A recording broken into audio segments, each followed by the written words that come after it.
3 बार श्वास प्रश्वास करेंगे।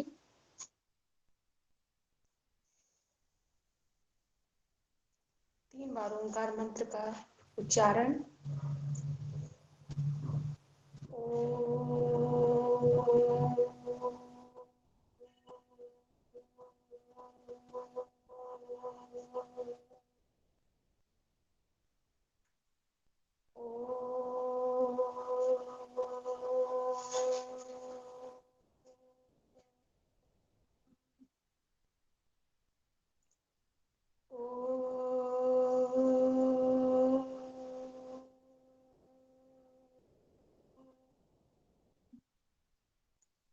योगेन चित्तस्य पदेन वाचां मलं शरीरस्य च वैद्यकेन योपाकरोत्तं प्रवरं मुनिना पतञ्जलि प्राञ्जलिरानतोऽस्मि पतञ्जलिं प्राञ्जलिरानतोऽस्मि। दोनों हाथों को आपस में रफ करेंगे, फिर अपनी आंखों पे कोमलता से लगाएंगे, अंदर ही कप बना के अपनी दोनों नेत्रों को वापस खोलेंगे। धन्यवाद। बहुत अच्छे जायसवाल जी। हम लोग पातंजलि योग सूत्र के कैवल्य पाद अंतिम चैप्टर को पढ़ रहे हैं। मेरी स्क्रीन आप लोगों को विजिबल हो रही है? जी सर।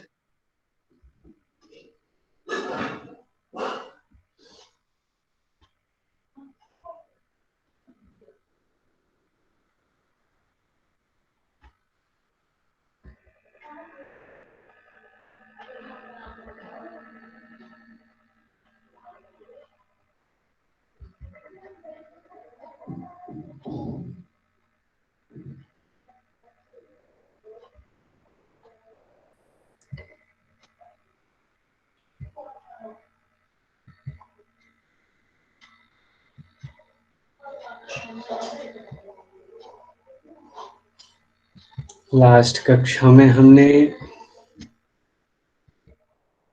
कर्मों के जो टाइप्स हैं उन पे विशेष चर्चा करी थी, और उससे पहले जो पंच सिद्धियां जो हैं, जो समाधि जन्य सिद्धियां है, उसके बारे में हमने विभूति पाद में विस्तृत चर्चा की थी।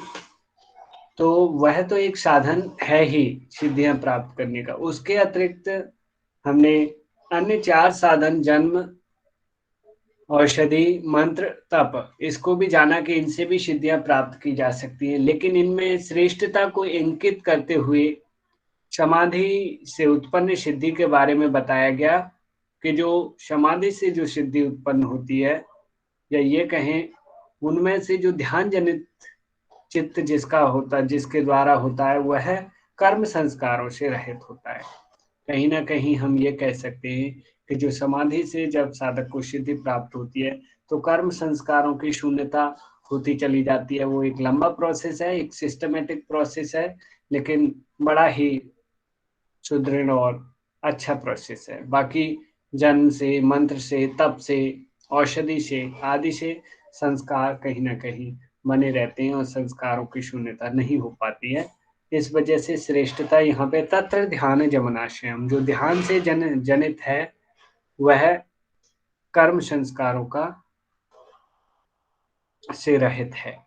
ठीक है। और इसके बाद अग्रिम सूत्र में हमने कर्म के टाइप, यानी कि जो कर्म संस्कारों की बात की गई, तो कर्माशय शून्य सिद्ध योगी के कर्म की क्या विशेषता है, कैसे कर्म होते हैं। जिसके कर्माशय या कर्म संस्कार शून्य हो जाते, ऐसे सिद्ध योगी के कर्मों की विलक्षणता के बारे में बताया गया था कि उसके जो कर्म होते हैं अशुक्ल अकृष्ण, कर्म अशुक्लम अकृष्णम योगिनः, और त्रिविधम इतरेशम, बाकी अन्य सभी के 3 प्रकार के दूसरे लोगों के, और योगी के अशुक्ल अकृष्ण, अर्थात न पुण्य और न पाप।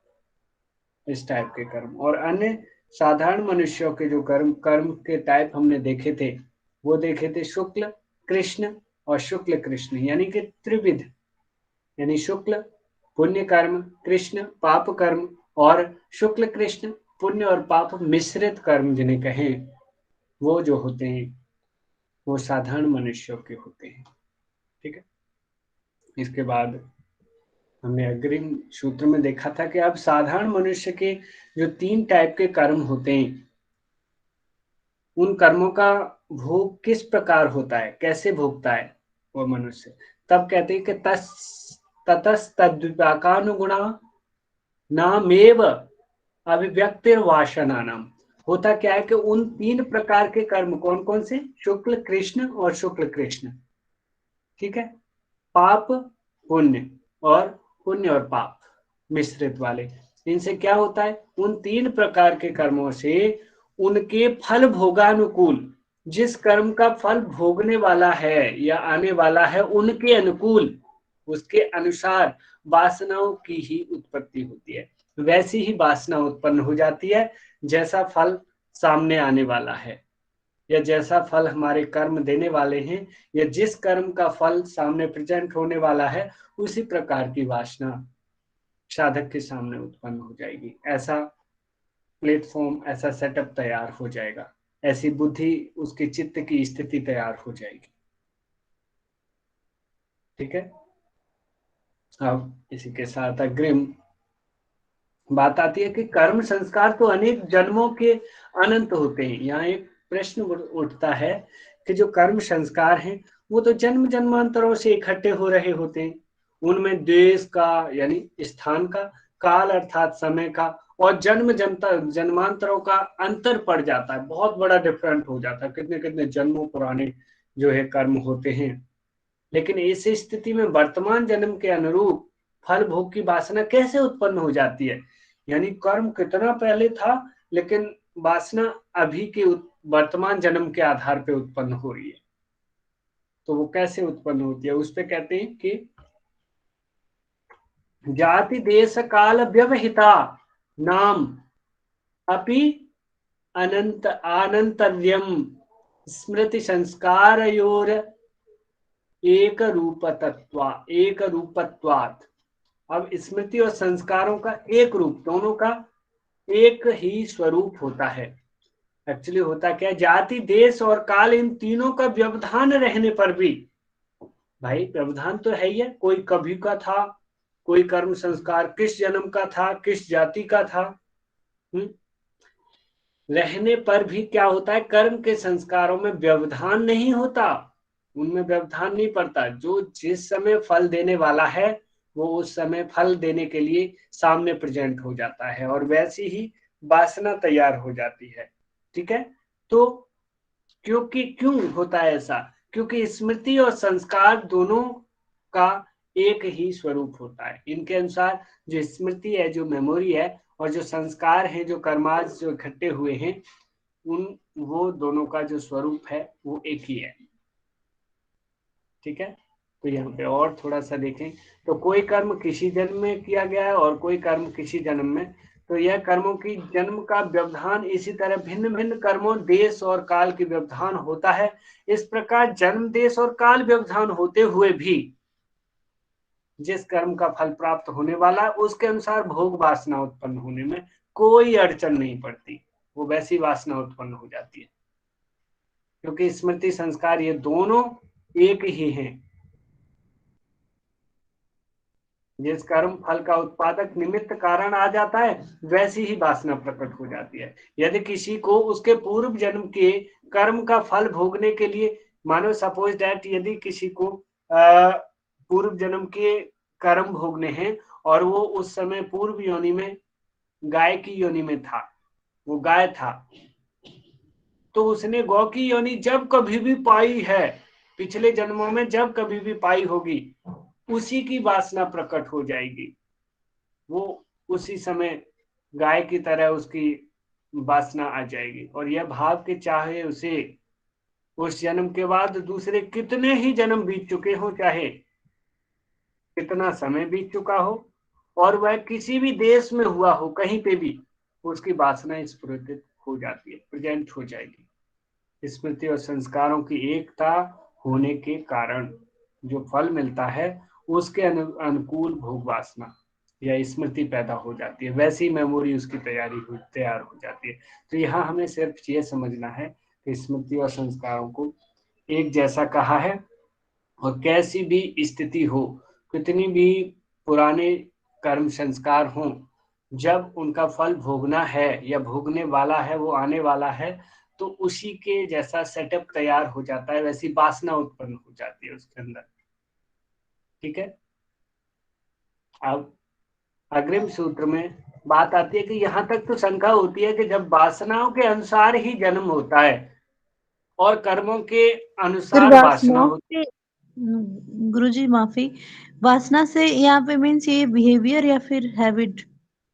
बिहेवियर हैबिट नहीं, देखिए यहाँ पे वासनाओं से तात्पर्य है कि देखो, अब कोई गाय की योनि वाले जो कर्म संस्कार हैं, वो गाय की योनि वाले उससे भोगने हैं, तो उसके अंदर उसकी वैसी मेंटेलिटी, उसके अंदर वैसे संस्कार उत्पन्न होंगे जरूर, ऐसी वासना बनेगी जैसे गाय व्यवहार करते हैं, उनके नेचर जैसे होती है नहीं।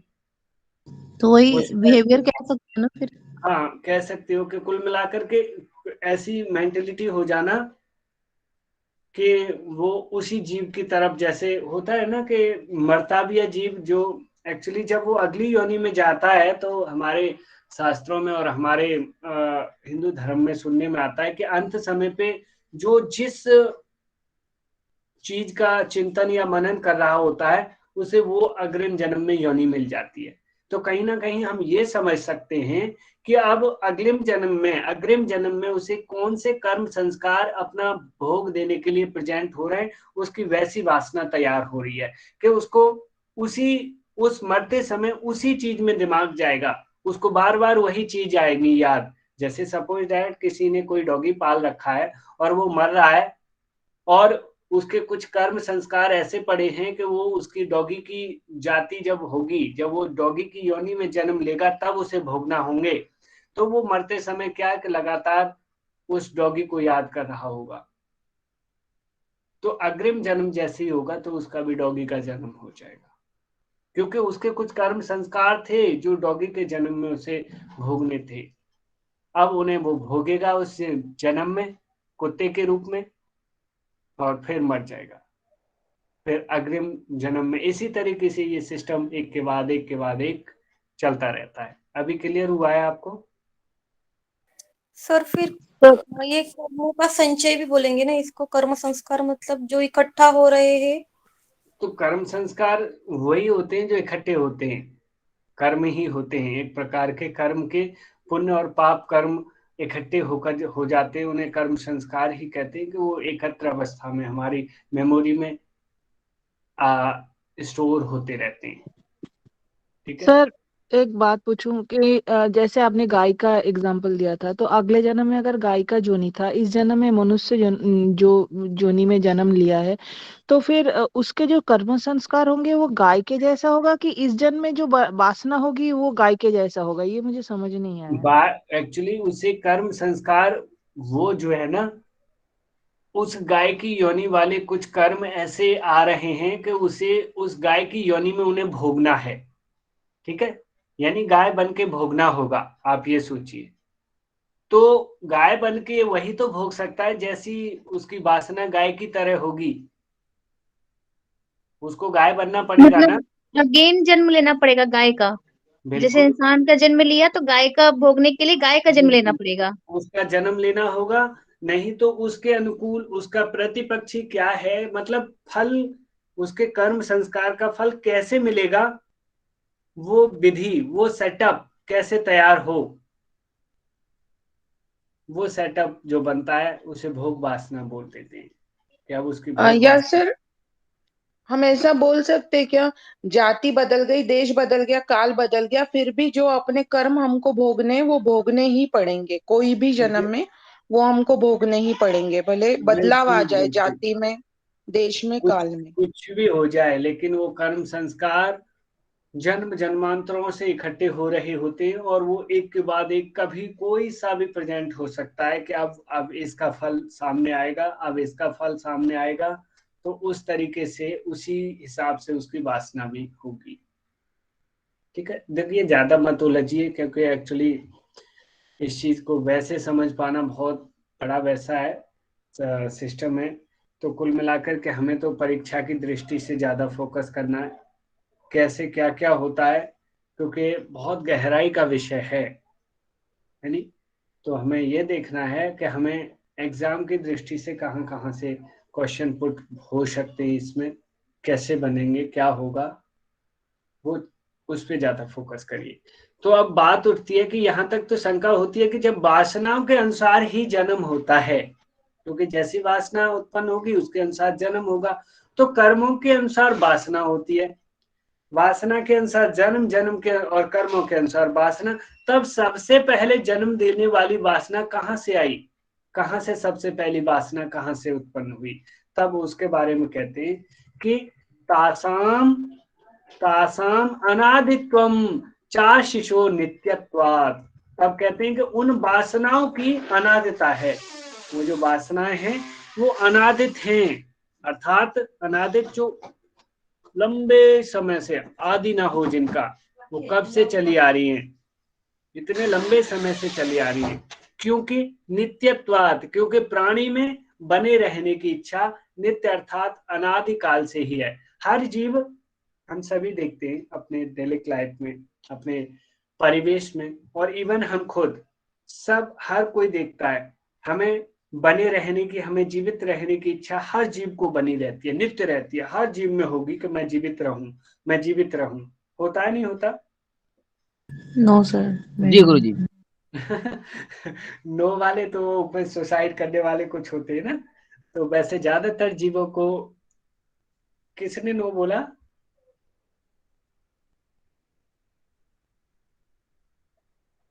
शारदा सूर्यवंशी जी। सर मैंने नहीं बोला। सर मैंने बोला था, लेकिन ऐसा नहीं होता कि ज्यादा दिन तक जिंदा रहने का ऐसा कुछ।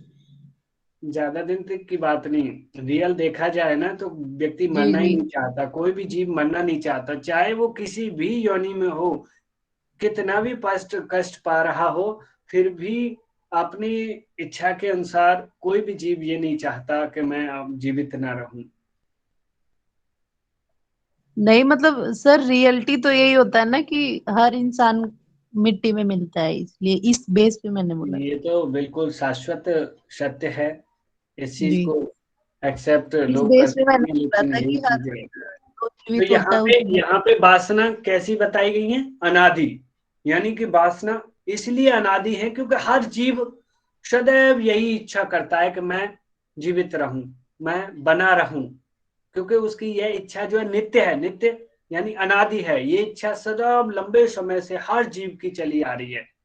हम किसी भी ऐसे जीव को देख सकते हैं, इवन जो कीचड़ के जो कीट होते हैं, कीचड़ के जो कीड़े होते हैं, वो इतनी गंदगी में रहने के बावजूद भी वो ये नहीं चाहते कि मैं जीवित ना रहूं, मैं बना ना रहूं। जो जिस योनि में है वो उसमें खुश रहता है नहीं रहता? जी सर। यस सर, रहता है। तो ये रहता वासनाएं होगा। ये वासनाएं जो हैं अनादिकाल से हैं और अनादि हैं, लंबे समय से चली आ रही है। तब आगे फिर एक और क्वेश्चन उठ जाता है कि यदि इस प्रकार यदि वासनाएं अनादि हैं, तब तो इनका अभाव भी नहीं होता, अभाव भी नहीं होगा ना भाई। जो वासनाएं अनादि समय से चली आ रही हैं और अनादि हैं, तो इनका अभाव अर्थात इनसे छुटकारा नहीं मिलेगा। फिर पुरुष की सुक्ति कैसे होगी, कैसे उसे पुरुष को प्राप्त कैसे करेंगे, या फिर पुरुष को कैसे जाना जाएगा? तब उस पे कहते हैं, उसके बारे में कहते हैं कि हेतु फला श्रया, हेतु फल आश्रय अलंबनैः संगृहीतत्वादेशाम अभावे, देशाम अभावे तद भावाः। क्या कहते हैं कि हेतु फल आश्रय और आलंबन है, इनसे, इन 4 चीजों से क्या होता है, वासनाओं का संग्रह होता है। जो वासनाएं जो बनती हैं या वासनाएं जो इकट्ठी होती हैं वो किससे होती हैं, हेतु से, फल से, आश्रय से और आलंबन से। हमें यह बताया जा रहा है कि वासनाएं इस चीज से बनती हैं या इस चीज से संग्रह होती हैं, इकट्ठी होती हैं। इसलिए एशाम, इन चारों का अभाव होने से तदभाव, उन वासनाओं का भी सर्वथा अभाव हो जाता है। वासना नष्ट हो जाएंगी, खत्म हो जाएंगी। कब कब खत्म होंगी, ये चारों चीज अभाव होने के तदुपरांत। इन चारों चीजों के अभाव के उपरांत, यानी हेतु, फल, आश्रय और आलंबन का अभाव हो जाएगा तो वासनाओं का भी अभाव हो जाएगा। कुल मिलाकर के हम ये कह सकते हैं कि वासनाओं का जो कारण है वो हेतु, फल, आश्रय और आलंबन। अब हेतु क्या है, फल क्या है, आश्रय क्या है और आलंबन क्या है, इसके बारे में थोड़ा समझें। तो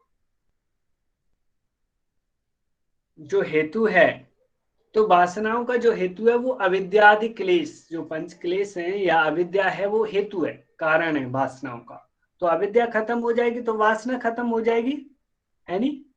और उनके रहते हुए होने वाले कर्म हैं, जो अविद्यादि क्लेश हैं और उनके रहते हुए जो कर्म होते हैं वो उनका वासनाओं का हेतु है, यानी कारण है। और इनका फल क्या होता है, इन क्लेश और या इन कर्मों का पुनर्जन्म, दूसरा जन्म होगा, आयु होगी और भोग होगा। जात्यायुर भोगा होता है ना। तो ये फल है उन कर्मों का। और आश्रय क्या है इन सब का, इन कर्मों का आश्रय क्या है, आश्रय चित्त है। चित्त में इनको आश्रय मिलता है सबको, इन कर्मों को। और तो आलंबन क्या है, तो आलंबन कहते हैं जो शब्द आदि विषय है ना, पंच महाभूतों के जो विषय हैं वो जो है आलंबन है। तो हमने ये जाना कि यदि ये चारों चीजों को नष्ट कर दिया जाए, या ये कहें इन्हें शून्य कर दिया जाए, तो वासनाएं शून्य हो जाएंगी। तब क्या होता है कि जब योग साधना से इनका अभाव हो जाता है, अर्थात जब विवेक ज्ञान से अविद्या का नाश हो जाता है, तब कर्मों में फल देने की सामर्थ्य नहीं रहती। अविद्या खत्म हो गई, अब कर्म फल नहीं दे पा रहे, क्योंकि जो योगी है वो कर्म ही ऐसे कर रहा है। कौन से वाले कर रहा है योगी कर्म, अशुक्ला कृष्ण। शुक्ला कृष्ण, बिल्कुल। तो फिर वहां फल तो देने की कोई बात ही नहीं कि न्यूट्रल कर्म हो रहे हैं, विदाउट आसक्ति के हो रहे हैं, बिना लगाव के हो रहे हैं, बिना फल की इच्छा के हो रहे हैं, तो फल की कोई आवश्यकता ही नहीं है। तो चित्त अपने कारण में विलीन होने लग जाएगा, क्योंकि चित्त का कोई कारण ही नहीं, काम ही नहीं रह रहा। काम नहीं रह रहा तो चलो भैया अपने पहुंचो आप। तो उपयुक्त साधनों के न रहने से विषयों के साथ पुरुष का संबंध नहीं होता। जो पुरुष का संबंध जो विषयों से होता है, एक के बाद एक लिंक ही तो जुड़ी होती है, पुरुष का चित्त से है, चित्त का फिर विषयों से, ऐसे ही तो लिंक जुड़ी होती है। तो ये जो है, ये पूरा का पूरा हेतु, फल, आश्रय और आलंबन, ये जो चैन है, ये जो श्रृंखला है, वो टूट जाती है। तो यानी कि वासनाएं भी फिर यहीं पे नष्ट हो जाती है। तो हम ये नहीं कह सकते कि वासनाएं ही मुख्य कारण है, तो वासनाएं पुरुष से ऊपर हो गई, नहीं, ऐसा नहीं है। उनका कारण बता दिया और उस कारण को दूर कर देने से वासनाएं भी दूर हो जाएंगी। फिर एक बात उठती है कि यदि सत्य वस्तु का कभी अभाव होता ही नहीं, जो सत्य वस्तु हैं उनका कभी अभाव होता ही नहीं, तब वासनाओं का और उनके हेतु आदि का नाश होना कैसे संभव है। भाई ये बात उठती है, क्योंकि नित्य कहा था उन्हें कि वो हैं, सत्य है। जब सत्य है तो भाई इनका अभाव कैसे हो सकता है। तब अगले सूत्र में कहते हैं कि अतीता नागतम स्वरूप तो द्वव भेदात धर्माणाम। तब इस सूत्र में कहते हैं वो महर्षि कि धर्मों में, धर्माणाम अर्थात धर्मों में काल का भेद होता है। इस कारण इनके जो धर्म हैं, जो कार्य हैं इनमें क्या होता है, समय का भेद होता है। सारे कार्य एक ही समय में तो नहीं होते, एक ही जन्म में तो नहीं होते ना। तो धर्मों में काल का भेद होता है। इस कारण अतीत और अनागत जो धर्म अविद्या वासना चित्त और चित्त की वृत्तियां आदि अतीत हो गए हैं, यानी जो पीछे बीत चुके हैं, जो वासनाएं बीत चुकी हैं, और जो अनागत हैं, जो आने वाली हैं, अभी प्रकट नहीं हुए हैं, वे भी स्वरूपोतस्ति, स्वरूप तोस्ति, स्वरूप से विद्यमान रहते हैं, वो भी होते हैं। भाई देखो, जो बीत गया उसे ये तो नहीं कह सकते कि वो फिर कभी नहीं आएगा, या फिर जो छुपा हुआ है उसे ये नहीं कह सकते कि अब कोई वासना या कर्म फल नहीं है। केवल हम ये कहें कि जो सामने है सिर्फ वही है, तो इतना कहना पर्याप्त तो नहीं होगा। मैं मनुष्य हूं, इतना कहना पर्याप्त नहीं है ना। मैं क्या था और क्या होऊंगा, मेरे जीवन चक्र के विषय में बोला जाए, या मेरे कर्म संस्कारों के श्रृंखला के विषय में बोला जाए, तो केवल मनुष्य बोल देना पर्याप्त नहीं होगा। तो इनके ये स्वरूप से सदैव विद्यमान होंगे, चाहे बीत जाए तो भी। भाई जो चीज बीत गई तो क्या उसका अस्तित्व तो नहीं एक्सेप्ट किया जाएगा, या जो चल रही है उसका तो किया ही जाना है क्योंकि सामने है। अब किसी ने किसी की पिटाई की तो जो कर दी तो उसको क्या नकार दिया जाएगा कि पिटाई नहीं की, या जो अभी पिटाई कर रहा है वही दिखाई देगा, और आने वाले समय में कोई किसी की पिटाई करने वाला है तो क्या उससे भी नकारा जा सकता है कि कोई किसी को नहीं पीटेगा। तो वासनाएं भी इसी हिसाब से धर्मों में काल का भेद होता है, इस कारण वो रहती हैं।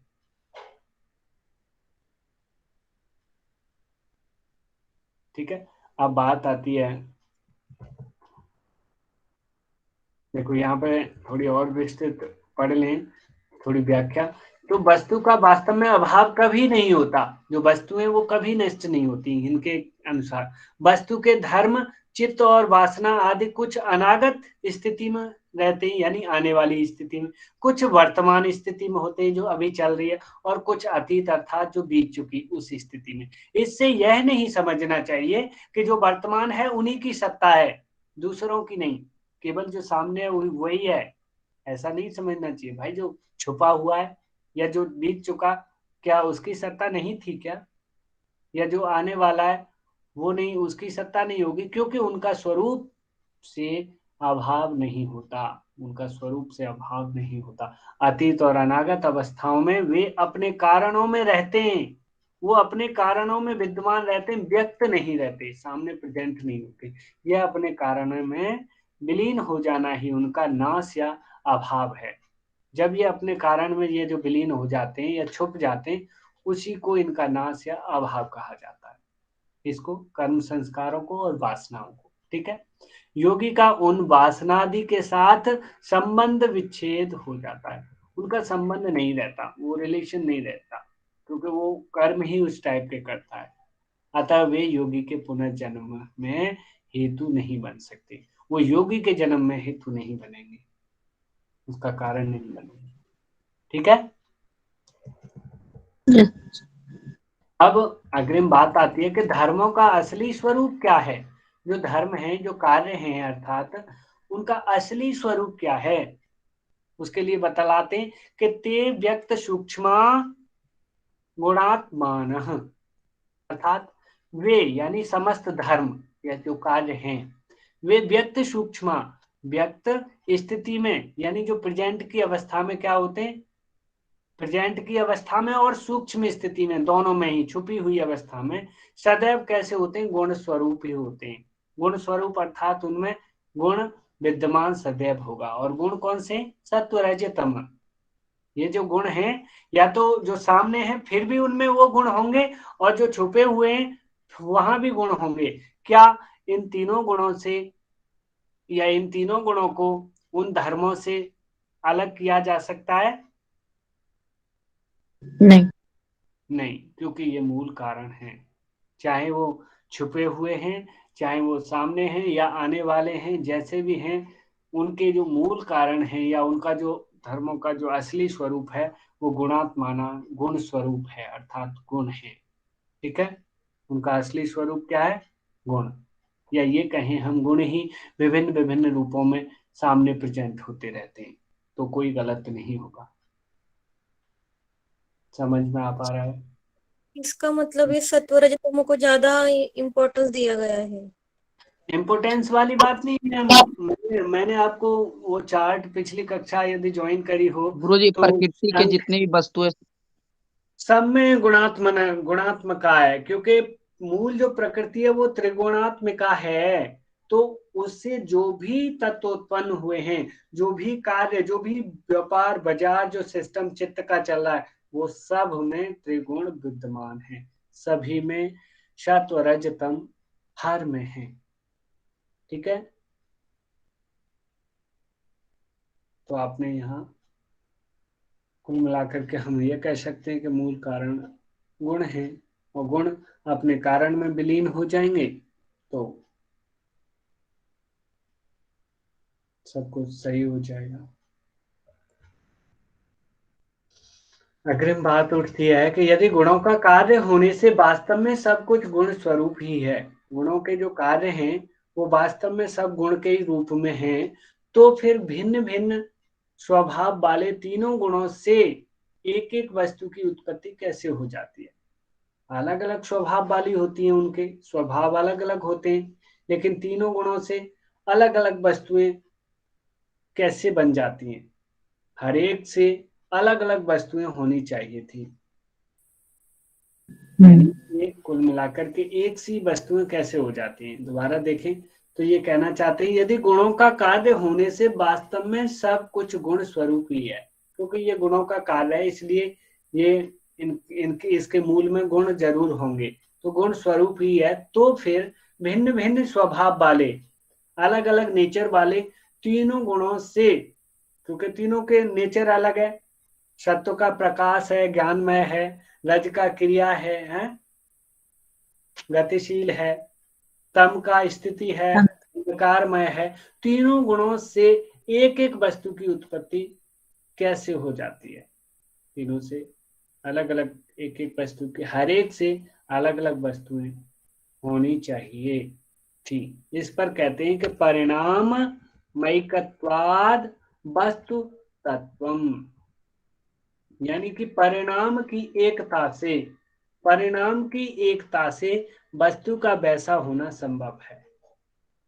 वस्तु का कैसा, यानी एक जैसा होना संभव है परिणाम की एकता से। थोड़ा और व्याख्या पे निगाह डालें तो ये कहते हैं कि परंतु भिन्न स्वभाव वाले गुणों का, देखिए तीनों गुणों के भिन्न भिन्न स्वभाव है, नेचर है, तीनों गुणों का एक ही नेचर तो नहीं है ना। नो सर, एक तीनों का लग रहा सत्यवादी, एक सत्य वाला है, एक असत्य वाला है, एक प्रकाश में है, दूसरा अंधकार में है, और एक क्रियाशील है, गतिशील है। तीनों का स्वभाव बिल्कुल अलग है। तो परंतु जो भिन्न स्वभाव वाले गुणों का जब एक परिणाम होता है, एक रिजल्ट कभी आता है, तो सब मिलजुल कर जब किसी एक वस्तु के रूप में परिणत होते हैं, तब वैसा होने में कोई विरोध नहीं होता। देखिए ये जब गुणों का कोई परिणाम प्रेजेंट हो रहा है तो ये सब मिलकर, तीनों मिले होकर के किसी एक वस्तु के स्वरूप में परिणत हो जाते हैं, तब वैसा होने में कोई किसी का विरोध नहीं होता। भिन्न भिन्न वस्तुओं के एक परिणाम से एक वस्तु का प्रकट होना प्रत्यक्ष देखने में भी आता है। देखिए अलग अलग परिणाम हो रहे हैं, रिजल्ट्स निकल रहे हैं, तो उनमें से एक वस्तु का प्रकट होना सामने प्रत्यक्ष देखने में भी आता है। जैसे आप बात करें, हम एग्जांपल लें तो यहाँ बताया जा रहा है पृथ्वी और जल मिलकर, मिट्टी और पानी मिलकर सूर्य के प्रकाश में और चंद्रमा की रश्मियों में किरणों से संबंध से क्या होता है, ये जो है वृक्ष के रूप में परिणत हो जाते हैं। एक्चुअली पृथ्वी जल मिला और वहां सूर्य और चंद्रमा का प्रकाश हुआ, इनके संबंध से वृक्ष के रूप में परिणत हो जाते हैं, एक वृक्ष उत्पन्न हो जाता है, और उसमें फिर नाना प्रकार की जाति नाना प्रकार की जाति से डिफरेंट मतलब है कि नाना आकार और नाना व्यक्तित्व का भेद हो जाता है, परंतु वस्तुतः वे अपने धर्मियों से सर्वथा अभिन्न है। यानी हम ये कहें कि पेड़ उत्पन्न हो गया, फिर उसमें विभिन्न विभिन्न शाखाएं उत्पन्न होने लग गई, तरह तरह विभिन्न पत्तियां लग रही हैं, फूल लग रहे हैं, तो नाना प्रकार की जो है यहाँ पे व्यक्तित्व का भेद हो रहा है उसमें, परंतु वस्तुतः वे अपने धर्मियों से सर्वथा अभिन्न हैं। यानी उनसे भिन्न नहीं है, उनसे डिफरेंट नहीं है, उनके धर्मियों से अर्थात उनके कारण से। उसी प्रकार सब वस्तुएं गुण स्वरूप ही हैं, उनसे भिन्न नहीं है। कुल मिलाकर के ये इनका कहने का मतलब है, जो कुछ भी वस्तु है, जो भी दृष्टिगोचर है, वो सब में गुण है, और वो गुण स्वरूप ही है या गुण ही है, ये कह लीजिए आप। ठीक है सर, इसका मतलब जैसे कि वो घड़ा है, मिट्टी और पानी से मिला के एक वस्तु तैयार होती है, तो उसे भी उदाहरण के हिसाब से देखा जा सकता है ना? उसमें भी गुण विद्यमान है, वो भी गुण स्वरूप है। कुछ भी ले लो किताब, सामने कुछ भी, जो भी चीज, कुर्सी मेज, जो कुछ भी बन रहा है उसमें सब में वो सब के सब इनके अनुसार कहा जा रहा है कि वो सब कैसे हैं, वो सब गुण स्वरूप ही हैं। ठीक है, तो बात उठती है कि जो लोग यह मानते हैं कि दृश्य कोई वस्तु नहीं है, दृश्य अर्थात जो सामने दिखाई दे रहा है या फिर जो प्रकृति है उसको दृश्य कहते हैं। तो जो लोग यह मानते हैं कि दृश्य कोई वस्तु नहीं है, वासना के बल से चित्त ही दृश्य रूप में प्रतीत होने लग जाता है। जो चित्त है वही जो है कैसा दिखने लग जाता है, दृश्य के रूप में प्रतीत होने लग जाता है। तो उनकी मान्यता गलत है। कुछ लोग ये कहें कि जो चित्त है वही है, और वही चित्त जो है ऐसा लगता है कि ये सारा दृश्य है या प्रकृति है, तब उसके लिए कहते हैं कि वस्तु साम्ये चित्त भेदात योर विभक्तः पंथाः। अब कहते हैं वस्तु की एकता में भी, वस्तु की एकता में भी चित्त का भेद प्रत्यक्ष है। चित्त जो अलग है वो बिल्कुल देखा जा सकता है। इसलिए तयोः अर्थात चित्त और उसके द्वारा देखी जाने वाली वस्तु, चित्त और जिस वस्तु को देख रहा है, इन दोनों का मार्ग जो है अलग अलग है। ठीक है, चित्त का मार्ग अलग है और उस वस्तु को जिसको वह देख रहा है उसका मार्ग अलग अलग है, यानी वो एक नहीं है। तो कुल मिलाकर के हम ये समझें कि जो वस्तु की एकता से ही चित्त का भेद प्रत्यक्ष नहीं है। वस्तु की एकता से भी चित्त का भेद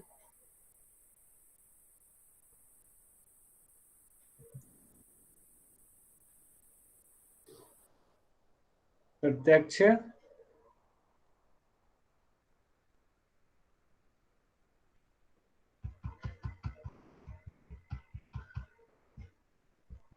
यानी कि उसके भेद को देखा जा सकता है। इसलिए चित्त और उसके द्वारा देखी जाने वाली वस्तु, जो चित्त है और उसके द्वारा जिस वस्तु को वह देख रहा है, इन दोनों का मार्ग, पंथा मतलब मार्ग, विभक्त है, अलग अलग हैं। ये दोनों एक नहीं है। जैसे कि ऊपर कहा जा रहा था कि चित्त ही प्रकृति है या चित्त ही दृश्य है, वो ऐसा नहीं है। वो यहाँ पे बता रहे हैं कि वस्तु और वस्तु को देखने वाला चित्त, इन दोनों के मार्ग को अलग अलग महसूस किया जा सकता है, अलग अलग देखा जा सकता है। इसलिए ये दोनों एक ग्रहण नहीं। करने वाला जो चित्त है वो विभिन्न है। जो बिल्कुल, ग्रहण उस ग्राह्य विषय से ग्रहण हाँ। करने वाला चित्त बिल्कुल भिन्न है। और ऊपर वाले सूत्र में कहा जा रहा था कि कुछ ऐसा सोच लेते हैं कि जो ग्रहण करने वाला है वही ग्राह्य है, यानी वही उस रूप को धारण कर लेता है कि वो ग्राह्य बन जाता है या विषय बन जाता है, यानी चित्त ही विषय बन जाता है। उसको यहाँ क्लियर करने के लिए ये सूत्र रखा गया है कि ऐसा नहीं है, चित्त अलग है और जो ग्राह्य विषय है वो अलग है। ठीक है, आपने इतना समझना है।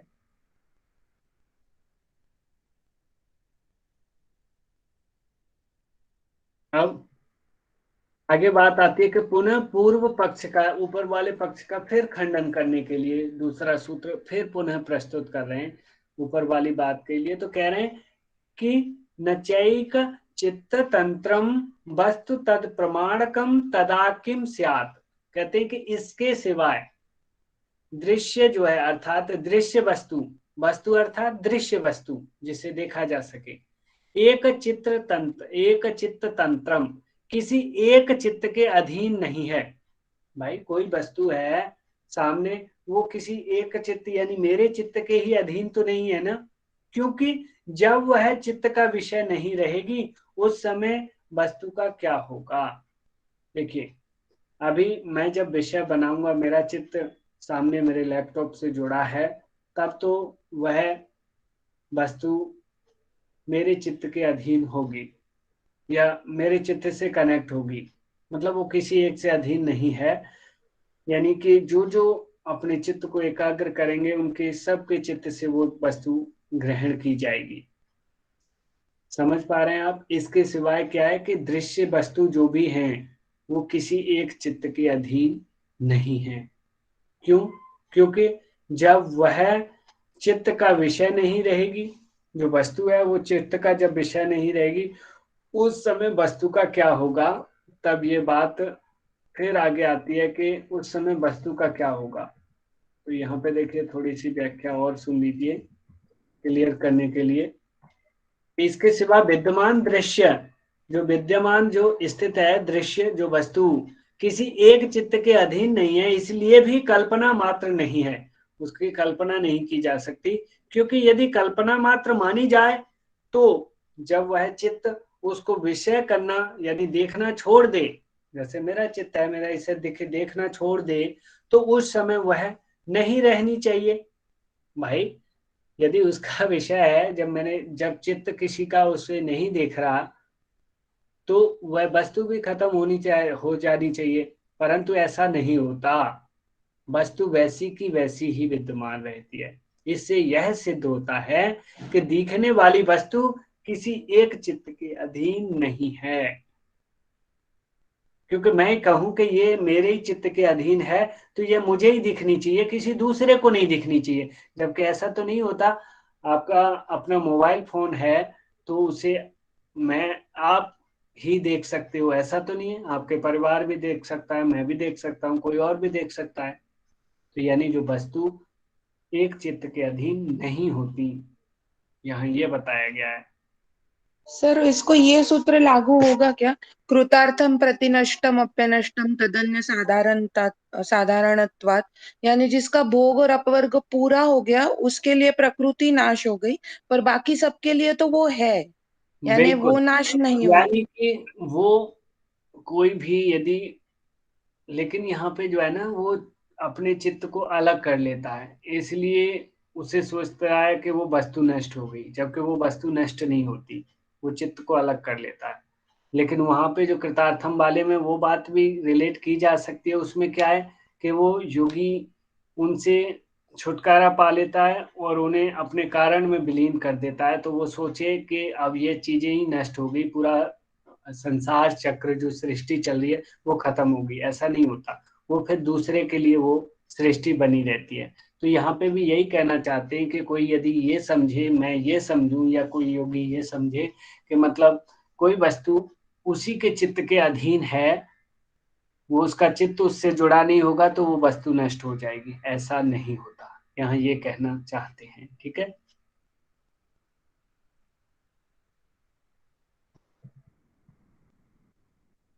अब अग्रिम सूत्र की बात आती है।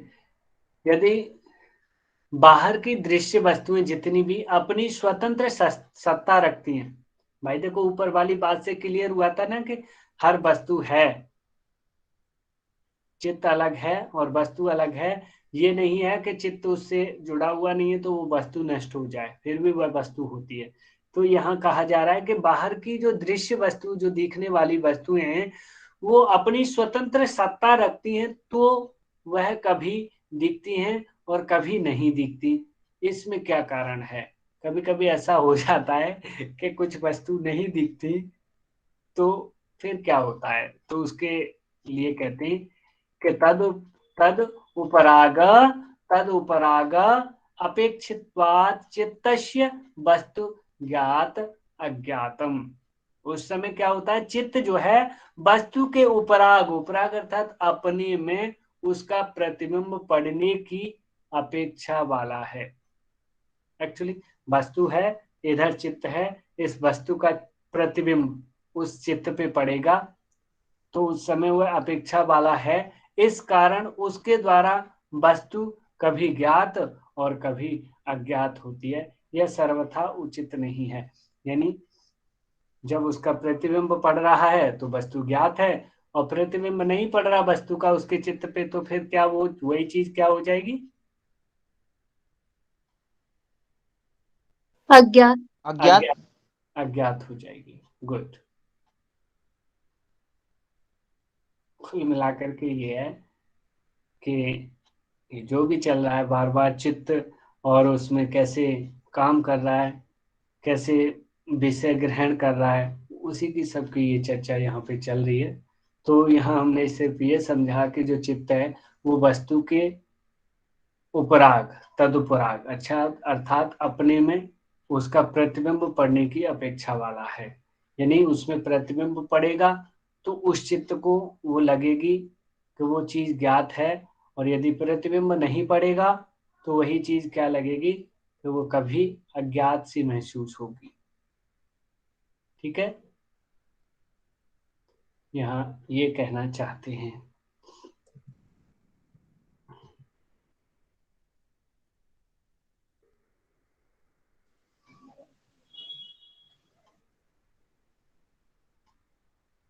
चलिए आज हम इतना रखते हैं। ये आधा चैप्टर कवर अप हो गया है। 30 कितने टोटल सूत्र हैं, कौन बताएगा इसमें? 34 है सर।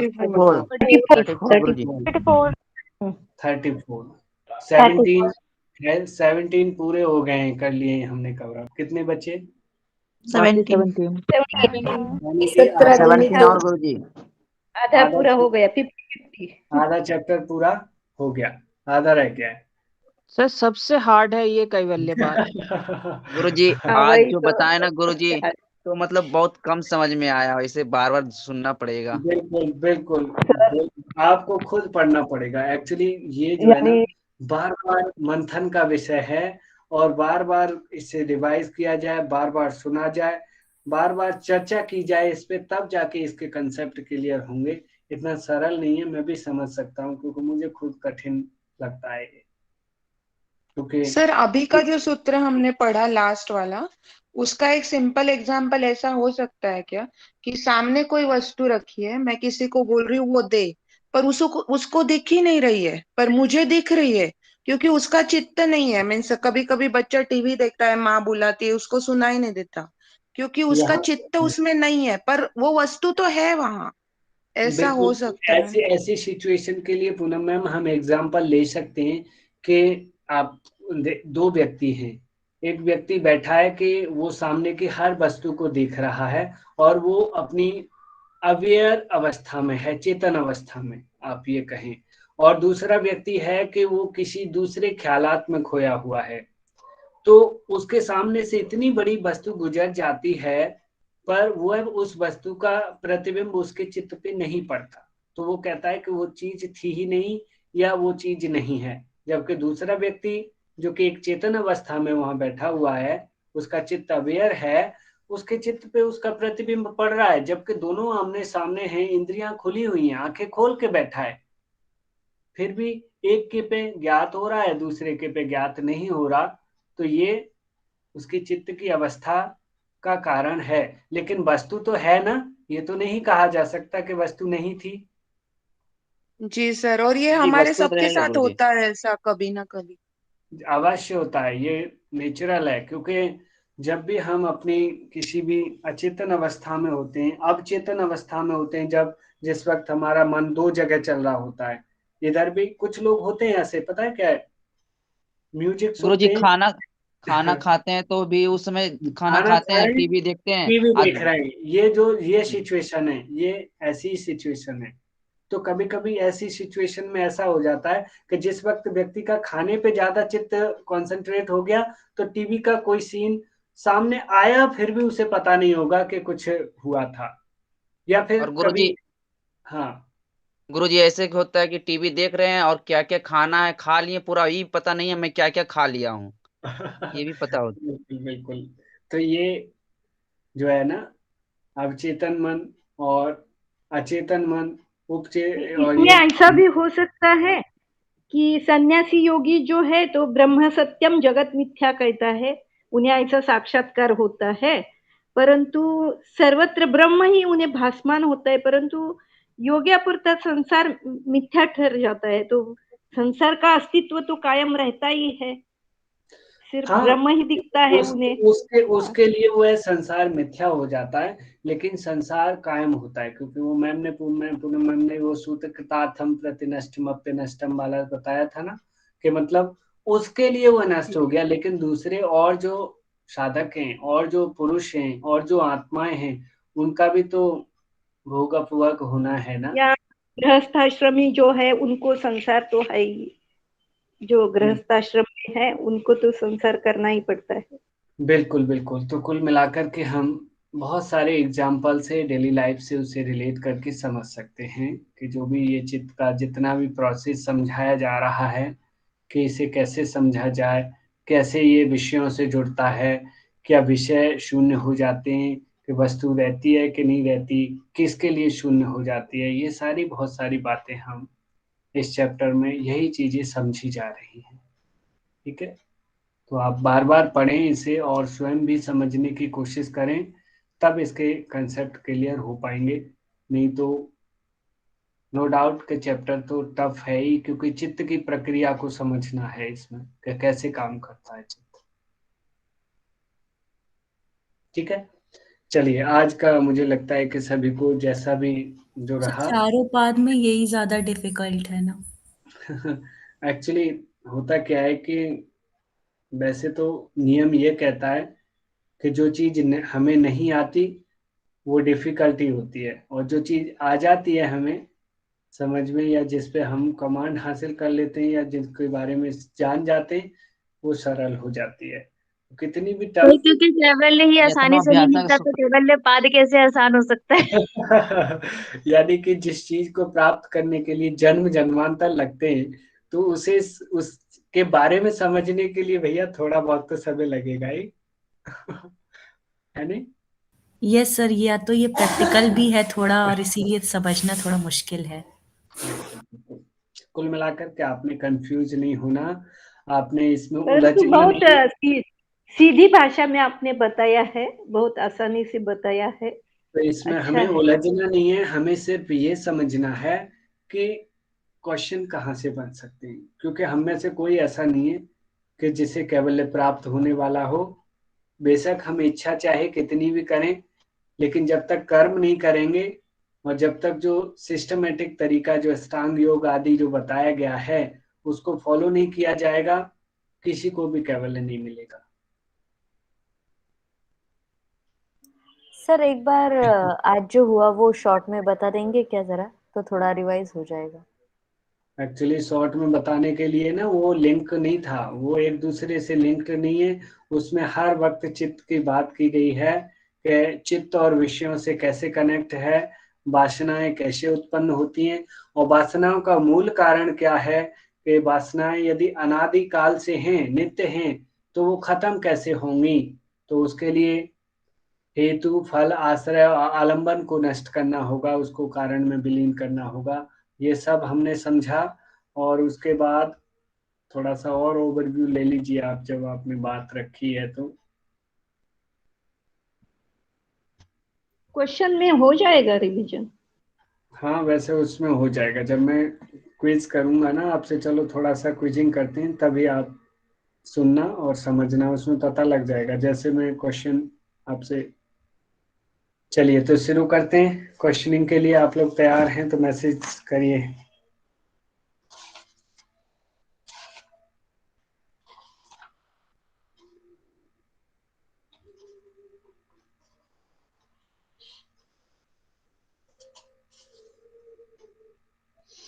सभी लोग टाइप करिए। जाति देश काल का व्यवधान रहने पर भी संस्कारों में व्यवधान नहीं होता, तो वहां पे किस कारण से नहीं होता? किस दोनों को, किन दो चीजों को एक रूप बताया है? कौन कौन सी दो चीज हैं जिन्हें एक रूप में बताया है कि वो दो चीजें एक रूप में होती हैं, एक हैं? स्मृति और स्मृति संस्कारयोर एक रूपत्वात्। स्मृति और संस्कारों का एक रूप होने की वजह से क्या होता है कि जाति देश काल और जन्म जन्मांतरों का अंतराल होने के बावजूद भी जो कर्म संस्कारों में व्यवधान नहीं होता, वो प्रेजेंट होते ही हैं। ठीक है, बहुत बढ़िया, सभी अच्छा आंसर कर रहे हैं। नेक्स्ट क्वेश्चन बनता है,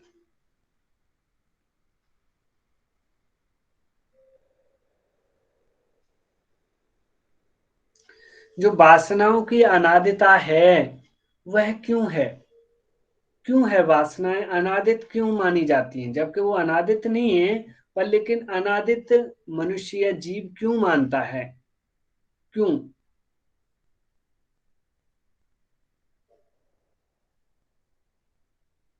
माधवी मैम, जीवन की, अच्छा, बहुत बढ़िया।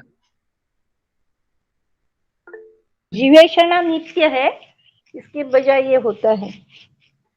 यानी कि जीने की इच्छा हर जीव में है, इस वजह से उसकी वासनाएं लगती हैं कि नित्य हैं, अनादि हैं, क्योंकि जीवन की इच्छा हर एक किसी को है और जीवन चलता चला आ रहा है लंबे समय से। तो जब जीवन है तो वहां वासनाएं भी चली आ रही हैं, क्योंकि वासनाओं के आधार पे जीवन मिलता है। और कर्मों के आधार पे क्या होता है? कर्म वासना से है, वासना कर्म से है नहीं? जी जी। चलिए, तो अब इनका जो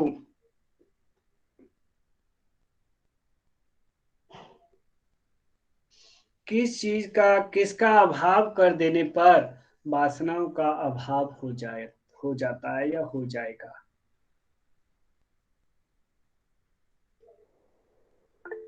बहुत बढ़िया, बहुत अच्छी, सभी टाइप करिए। तुषार वाला जी,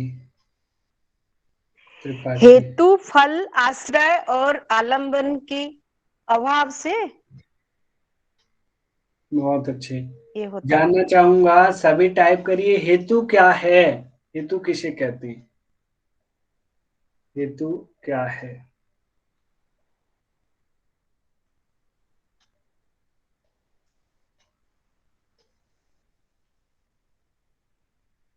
बहुत बढ़िया, बहुत बढ़िया।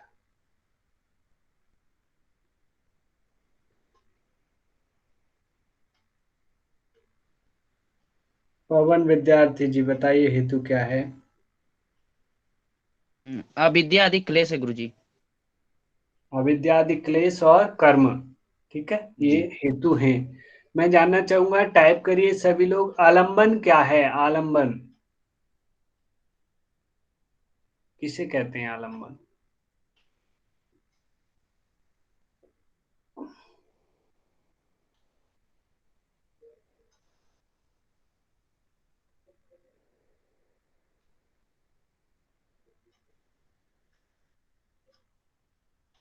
यहाँ पे आप एक यही वर्ड ना यूज करें, केवल शब्द ही ना कहें। शब्द आदि बोला गया है तो उसमें पांचों महाभूत आ जाते हैं, तो आप केवल शब्द ना बोलें, वहां आपको बोलना है शब्द आदि विषय या शब्द आदि भूत आदि। तो आपने आदि वर्ड लगने से मतलब होता है कि उसके साथ जो जो और हैं वो भी सब वहां पे आ जाते हैं, तो ये आलंबन कहे जाएंगे। ठीक है, अब बात आती है, आश्रय क्या है? आश्रय से क्या समझें?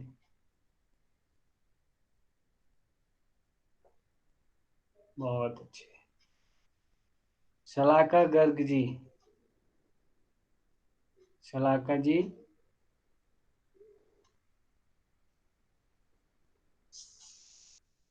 चित्त, आश्रय चित्त। ठीक है। अब फल टाइप करिए सभी, फल क्या है?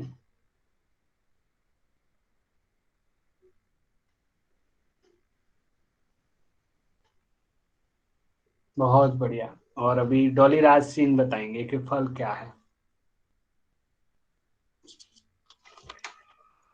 कार्य गुरुजी, कार्य से रिलेटेड है, भोग जो हम कार्य से। उसे जाति आयु भोग बोलते ही नहीं, तो पुनर्जन्म आयु और भोग बोला जाता है। ठीक है जी।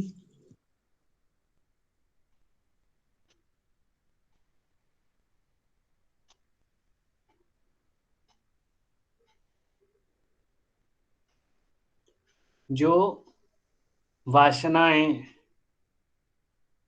अभी प्रेजेंट नहीं हैं या फिर जो बीत चुकी हैं, क्या उनकी सत्ता है या नहीं?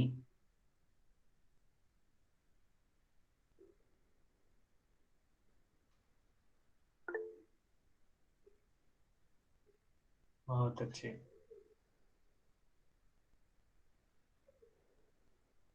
जानना चाहूंगा कि जो धर्म है या धर्मों का असली स्वरूप क्या है? जो कार्य हैं जितने भी, उनका असली स्वरूप क्या है, या ये कहें उनका कारण क्या है?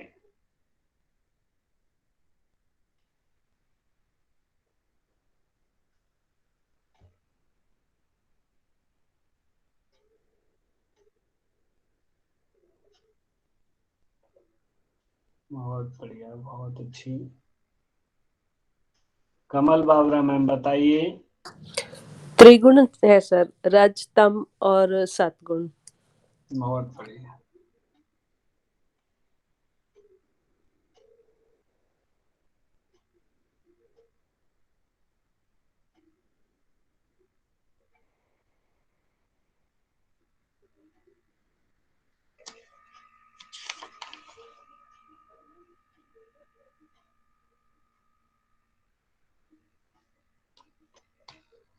क्या चित्त और वस्तु के जो पंथा हैं, मार्ग हैं, वह एक होते हैं या अलग अलग?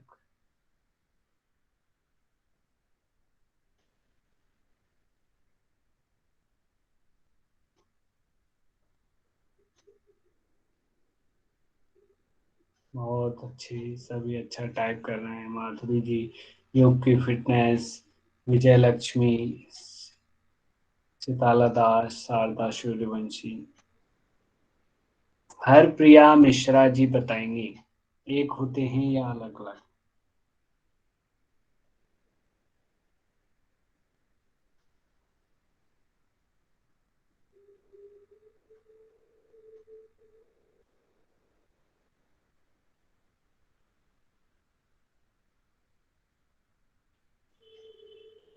क्या प्रत्येक वस्तु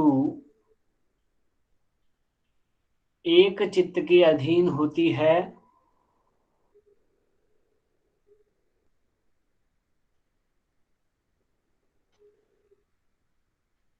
महुआ पाल, डॉक्टर महुआ पाल जी बताइए। नहीं सर, एक एक नहीं होते। गुड।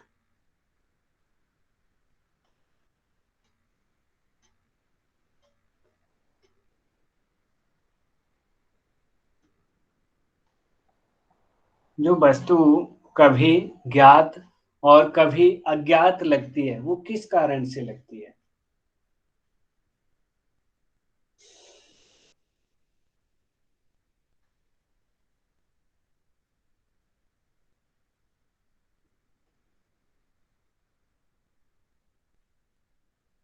इसमें आंसर नहीं आ रहे आप लोगों को? उपराग के कारण। Very good. पूनम मैम बताइए। जी सर, उपराग के कारण यानी चित्त में उसका प्रतिबिंब पड़ने के कारण। वो ज्ञात है, नहीं पढ़ा तो वो अज्ञात है। यस, बहुत अच्छे।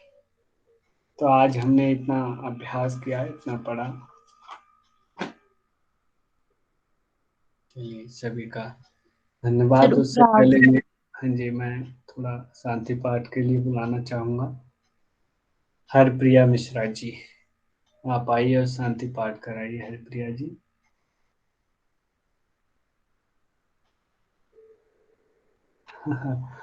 आज थक गए हैं सर मैं बोलूं?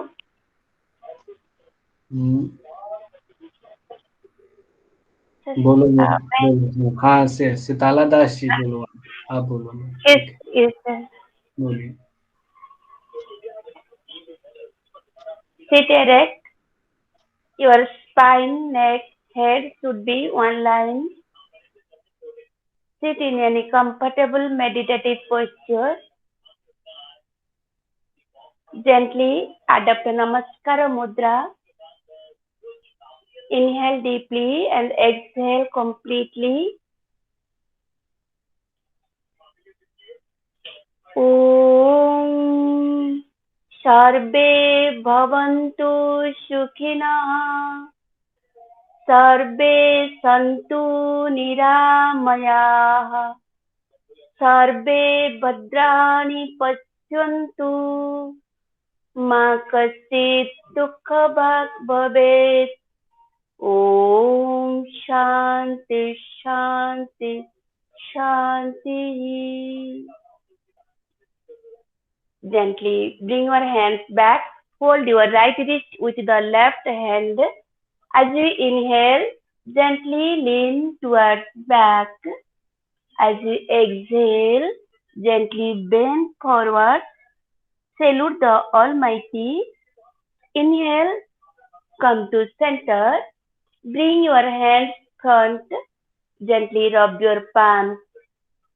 Nicely massage your face muscles, eye muscles, and massage from head to toes. Now slowly and gently open your eyes with few blinks. Thank you. Very good Sitala ji, धन्यवाद। चलिए आप सभी का धन्यवाद। आप सभी को शुभ रात्रि। आप प्रणाम सर, शुभ रात्रि। आप लोग सभी प्रणाम सर, शुभ रात्रि। हरिओम। शुभ रात्रि सर। शुभ रात्रि गुरुजी। शुभ रात्रि जी।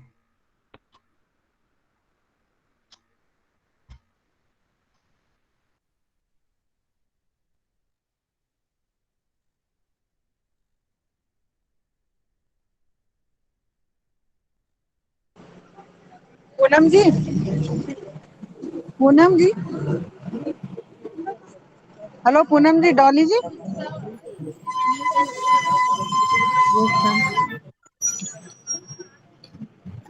Dolly ji. Yes ma'am. Hello. हाँ जी बोलिए। हेलो डॉली। यस मैम बोलिए, क्या बोल रहे हो? हाँ, पूनम का नंबर चाहिए था। मैं मैसेज छोड़ी थी आपको व्हाट्सएप में। यस मैम आपने किया था, बट ये है ना कि पूनम मैम का मेरे पास नंबर नहीं, क्योंकि आप उस दिन बातचीत कर रहे थे, तो हम तीनों। वो पूनम मैम थे या पुष्पलता मैम थे? वो क्या है उसका नाम? फिर मेरे को पूनम ही मैं समझी थी। हाँ जी मैम, उनका नाम पुष्पलता है। पुष्पलता है? नहीं, पुष्पलता नहीं है, पुनीता नहीं कि पूनम कुछ पे है। मेरे को भी याद नहीं आ रहा है, लेकिन उनका नाम पूनम नहीं था, कुछ और था। 1 मिनट में वैसे चेक करके आपको आज सेंड कर देती हूँ। ठीक है। उस दिन मैं उनको गीता पाठ के लिए लिंक भेजना था, इसलिए मैं आपको पूछ रही थी। जी जी जी। वो गीता पाठ के लिए अटेंड होती बोली थी। अभी नया क्लास शुरू हो रहा है, उसको मैसेज करना था। वो मैसेज नहीं करेंगे, आप ही करे उस दिन 26 को, जनवरी को। 26 को? हाँ, ओके, 26 आप जनवरी। अब मेरे को ओके, आप मेरे थैंक यू। को स्वतंत्र दिन का एक ग्रीटिंग क्या भेजे ना, इसलिए मैं आपको नाम याद है, उनका नाम याद नहीं है मुझे, इसलिए मैं आपको फोन नंबर पूछ रही थी। अच्छा मैम, मैं सेंड कर देती हूँ आपको। ठीक है, ओके, थैंक यू जोली जी, नमस्ते।